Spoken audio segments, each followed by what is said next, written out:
மகாராஷ்டிரா மாநிலத்தோட துணை முதல்வரான அஜித் பவார் நேற்று ஒரு ஃப்ளைட் ஆக்சிடெண்ட்டில் இறந்துட்டார்.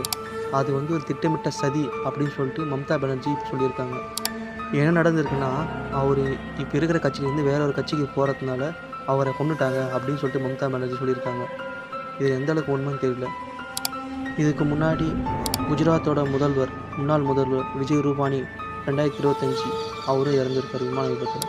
2021 பிபின் ராவத் இறந்தார் நம்ம நீலகிரியில். 2011 வருஷத்தில் டோர்ஜோ காண்டு அருணாச்சல பிரதேசத்தோட முதல்வராக இருந்தவர். 9வது வருஷம் ஒய்எஸ்ஆர்னு பண்ணுற ஒய்எஸ் ராஜசேகர் ரெட்டி அவரும் இறந்திருக்கார். கட்சியோட இளம் தலைவர் இந்திரா காந்தியோட பையன் சஞ்சய் காந்தி அவரும் இறந்திருக்கார். டாக்டர் ஹோமி ஜே பாபா 1966 வருஷம் விமான விபத்தில் இறந்திருக்கார். இந்த விமான விபத்தெல்லாம் பார்த்தா உங்களுக்கு என்ன தோணுது? இது விபத்துன்னு தோணுதா இல்லை திட்டமிட்ட சதின்னு சொல்லிட்டு தோணுதா? உங்கள் கருத்துக்களை